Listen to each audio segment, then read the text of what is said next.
नमस्ते बेटा, सत श्री अकाल, राधे राधे। मैं बबीता डागर आपके ग्रो एकेडमी के यूट्यूब चैनल पर आपका स्वागत करती हूँ। ठीक है। और बेटा, आपकी जो क्लासेस चल रही हैं, 2 क्लासेस हम पहले डाल चुके हैं हिंदी की। ठीक है। ये डीएलएड जो है आपका, वो डीपीएससी का जो एंट्रेंस जो एग्ज़ाम होता है बेटा, उसके लिए तैयारी हम करवा रहे हैं। ठीक है। और बाकी डिटेल आप लोगों की पहली 1 और 2 क्लास गई हैं, उसमें आप लोगों को बता दिया गया है। प्लेलिस्ट में आप अगर किसी बच्चे ने नहीं देखे हैं तो आप प्लेलिस्ट खोल के देख लीजिए, आपको मिल जाएंगी। ठीक है। हमारी पूरी टीम आपको आपका एग्जाम निकलवाने के लिए तैयार है, आप लोगों को तैयारी करवाएगी। ठीक है। और जिस बच्चे को हमारा जो आपको ये कोर्स खरीदना है, तो हमारी जो ग्रे एकेडमी का जो भी ऐप है, आप उसको परचेज कर सकते हो। ठीक है। और बाकी बात पहले हमारी हो चुकी है कि कितने बच्चों को, जो 500 हमारे पहले स्टूडेंट रहेंगे, वो इस फीस में आप कोर्स को ले सकते हो आसानी से। ठीक है बेटा। अब बात कर रहे हैं हम, ज़्यादा समय न गवाते हुए बात करते हैं हम क्या, हिंदी की। ठीक है। और हिंदी के आपके 10-10 क्वेश्चन आ रहे हैं, 2 में हम प्रैक्टिस करवा चुके हैं, 2 क्लासेस में पहले डाल चुकी हूँ। आज हमारी रहेगी ये तीसरी क्लास। देखिए क्या है इसमें। आप अपना मूल्यांकन बहुत अच्छे से कर सकते हो बेटा, ये आपका पाठ्यक्रम रहेगा। पाठ्यक्रम भी आप अपनी जो वीडियो है रोक को अच्छे से देख सकते हो। सबकी नोटबुक में ये लिखा भी होना चाहिए, क्योंकि पाठ्यक्रम की जानकारी सब बच्चे को होनी चाहिए। ठीक है बेटा। चलिए आगे देखिए। जिस प्रकार हमने 2 क्लास में बात करी, आप लोगों का जो एक गद्यांश आता है और 5 क्वेश्चन आपके क्या होते हैं, व्याकरण से संबंधित होते हैं, और 5 आपके गद्यांश से संबंधित होते हैं। फिर से बता रही हूँ बेटा, जब भी आपको गद्यांश सोल्व करना होता है तो उसमें आपको पहले क्या करना होता है, प्रश्नों को पढ़ना होता है, उसके बाद हमें गद्यांश को पढ़ना होता है, ताकि हमारा समय की बचत हो जाए, समय हमारा बच जाए, है ना। तो देखिए, और वैसे आपके जो एग्जाम इसमें नेगेटिव मार्क तो कुछ है ही नहीं। ये भी नहीं है कि आप नेगेटिव चले जाओगे तो आपके नंबर कट जाएंगे, वो बात भी नहीं है, है ना। अच्छा, आप लोगों के पास अच्छा मौका है, अच्छे से आप पेपर कर सकते हो, है ना। तो देखिए क्या है, पहला कर रहा है, कंजूस को सोने की गांठ कैसे मिली, है ना। जो कंजूस व्यक्ति था उसको सोने की गांठ कैसे मिली, एक तो प्रश्न कर रखा है बेटा ये। ठीक है। दूसरा देखिए बेटा, ये क्या कह रहा है, दूसरे में ये कह रहा है कि कंजूस ने बगीचे में इतना समय क्यों बिताया। जो कंजूस व्यक्ति है उसने अपना जो समय है वो बगीचे में क्यों बिताया, है ना। एक क्या पूछा कि जो कंजूस व्यक्ति है उसको सोने की गांठ कैसे मिली। दूसरे में क्या पूछा कि जो कंजूस व्यक्ति था वो बगीचे में अपना समय इतना क्यों बिताता था। ठीक है। चलिए बेटा, तीसरा देखिए क्या कह रहा है कि सोना किसने चुराया। सोना हो गया तो डर तो होना ही है ना, सोना किसने चुराया, तीसरा क्वेश्चन ये होना है। फिर कह रहा है, पड़ोसी ने कंजूस के को छेद में पत्थर डालने की सलाह दी क्यों, है ना। कंजूस ने जो पत्थर है उसका जो छेद था उसमें डालने की सलाह दी थी, है ना, क्यों, ये देखना है हमें। फिर कह रहा है, इस कहानी के लिए सबसे अच्छा जो आपका शीर्षक है वो क्या रहेगा। चलो, सारे क्वेश्चन हमारे दिमाग में अच्छे से हो गए, है ना। अब करते हैं, अब पढ़ते हैं गद्यांश और हम चुनते हैं अपने आंसर को। चलिए देख लीजिए, अब हमारा पहला क्वेश्चन ये रहा।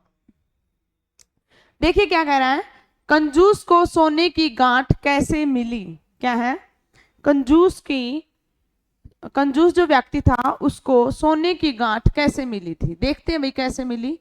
एक बार एक कंजूस था जिसने अपनी सारी संपत्ति, देख बेटो देखो जल्दी देखो, सारी संपत्ति बेच दी और उस पैसे से सोने का एक बड़ा ढेर खरीदा। भाई बगीचे के किनारे एक गहरा गड्ढा खोदा और उसमें अपना सोना गाड़ दिया। एक आंसर हमें मिल गया। मुझे पता है आप लोगों ने बहुत अच्छे से समझ लिया होगा, है ना। तो पहला देखिए क्या कह रहा है, कंजूस को सोने की गांठ कैसे मिली। आप आंसर देने की कोशिश करोगे। उसके पास जो कुछ था उसे बेचकर, उसके पास जो कुछ था उसे बेचकर। दूसरा कह रहा है, बगीचे की खुदाई करते समय मिला नहीं। पहली लाइन साफ साफ कह रहा है, उसने पूर्वजों से मिला, उसे अपने पूर्वजों से मिला था, उसे पड़ोसी से मिला था। तो देखिए कौन सी बात आपके गद्यांश में आई है, ए बी सी या डी। ए, बी, सी या डी? बताइए मेरे प्यारे बच्चों क्या है? अरे मैम साफ साफ नजर आ रहा है ना कि उसने अपने पैसों से, कहाँ गया, उसके पास जो कुछ था उसे बेचकर, है ना, उसके पास जो कुछ था उसे बेचकर, देखो उसने अपनी सारी संपत्ति बेच दी बेटा, और उन पैसों से सोने का एक ढेर खरीद लिया। तो जिस बच्चे ने आंसर दिया ए, वो बिल्कुल सही है बेटा। ठीक है बेटा, चलिए अब करते हैं हम दूसरा। अब ये कह रहा है कंजूस बगीचे में इतना समय क्यों बिताता था? चलो भाई ढूंढते हैं। उसके बाद दिन में एक बार कंजूस बगीचे में गया और अपना सोना खोदा और उसे प्यार से गले लगा लिया। भाई ठीक है, अरे इतना प्यारा था देखो उसे सो सोना, क्योंकि उसने उसी सोने के चक्कर में अपनी सारी संपत्ति दे दी है ना। कंजूस के काम करने वालों में से एक ने उसे आश्चर्य हुआ कि उसका मालिक जो है वो बगीचे में इतना समय क्यों बिताता है ना। उसके जो कारीगर थे, जो काम करने वाले थे, उन्हें ये देखा कि हमारा जो मालिक है वो डेली बगीचे में जाता है और इतना समय क्यों बिताता है। तो एक बार देख लीजिए, एक आंसर तो हमें फिर मिल गया। कंजूस ने बगीचे में इतना समय क्यों बिताता था? वह प्रकृति प्रेमी था, इसीलिए बिताता था। उन्हें बच्चों के बगीचे में खेलने के लिए, अपने बच्चों को लेके जाता था बगीचे में खेलने के लिए, ताकि उसे छुपे खजाने पर नजर रखी जा सके, इसलिए जाता था, या फिर अपने सोने के ढेर की जगह बदलने के लिए जाता था। ठीक है, तो ये बात तो नहीं आई। बताइए ए, बी या सी या डी? आप बताइए पहले, ए, बी, सी या डी? बताइए ए, बी, सी या डी? ठीक है, तो देखिए क्या है, वह प्रकृति प्रेमी था, ये बात भी नहीं कह रखी भाई इसमें गद्यांश में। वह बच्चों को लेके जाता था, ये बात भी नहीं कह रखी है ना। वह सोने की ढेर की जगह बदलता था, ये बात भी नहीं कह रखी थी। क्या कह रखी थी? उसे छुपे हुए खजाने पे ताकि वो नजर रख सके। सी ऑप्शन जिसने कहा है वो बिल्कुल सही है। ठीक है बेटा, चलिए बढ़ते हैं आगे। सोना किसने चुराया? आप देखते हैं भाई किसने चुराया। उसके जो कारीगर थे उन्होंने देखा कि मालिक बगीचे में डेली क्यों जाता है ना। फिर एक दिन वह पेड़ के पीछे छुप गए और जल्द ही उसे छुपे हुए खजाने का रहस्य का पता चल गया। तो काम तो उन्हीं ने किया होगा, है ना।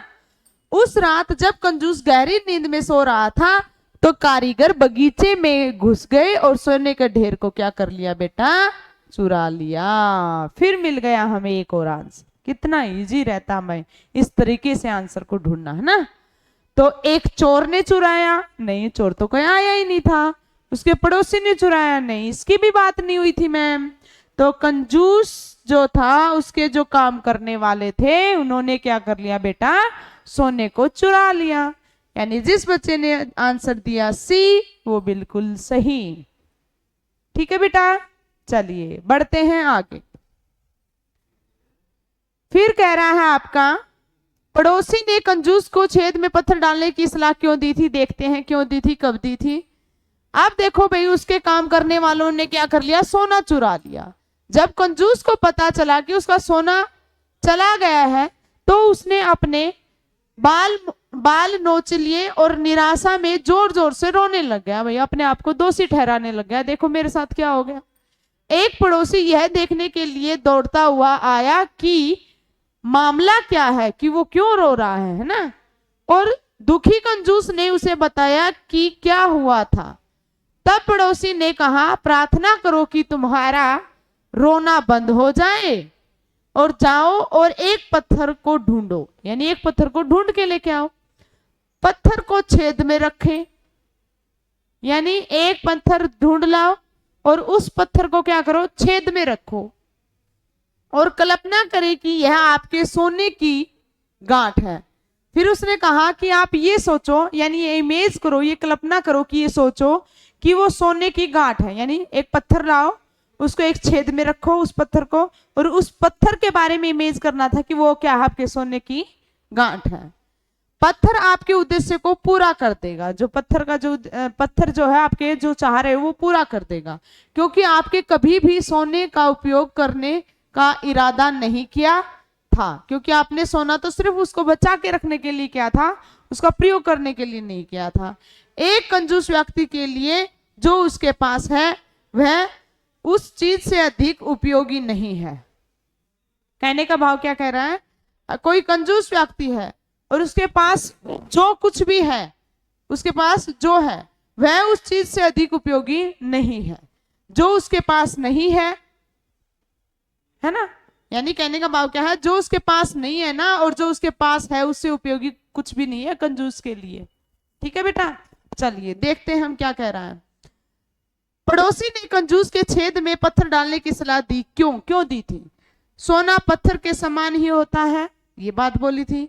कंजूस व्यक्ति कभी भी सोने का उपयोग नहीं करने वाला था, इसलिए दोनों में कोई अंतर नहीं था। इसलिए कुछ समय बाद पत्थर सोना बन जाएगा। ठीक है, इसलिए एक बुद्धिमान व्यक्ति के लिए सोना और पत्थर मूल्य समान है। बताइए, सोचिए, ए, बी, सी या डी?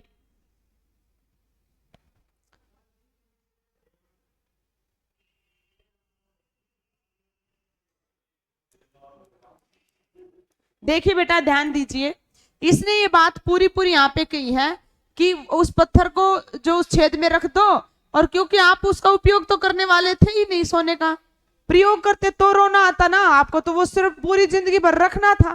ठीक है, सोने को तो इमेज कर लो कि वो पत्थर जो है वो सोना है और आपका उद्देश्य पूरा हो जाएगा, क्योंकि आपने कभी भी सोने का उपयोग नहीं करना था। तो सेकंड ऑप्शन जिसने दिया है कि कंजूस व्यक्ति कभी भी सोने का उपयोग नहीं करेगा, इसलिए दोनों में कोई अंतर नहीं है, ये आंसर जिसने दिया है वो बिल्कुल सही है बेटा। ठीक है, चलिए बढ़ते हैं आगे। अगला है, इस कहानी के लिए सबसे उपयुक्त यानी बहुत अच्छा शीर्षक कौन सा है? सोना और पत्थर, कंजूस और उसका सोना, कंजूस और उसका पड़ोसी, कंजूस और उसका कारीगर। ठीक है, तो क्या था बेटा? कंजूस था और उसके लिए उसका सोना था, है ना? बी ऑप्शन जिस बच्चे ने दिया है वो बिल्कुल सही। ठीक है, कंजूस और उसका सोना।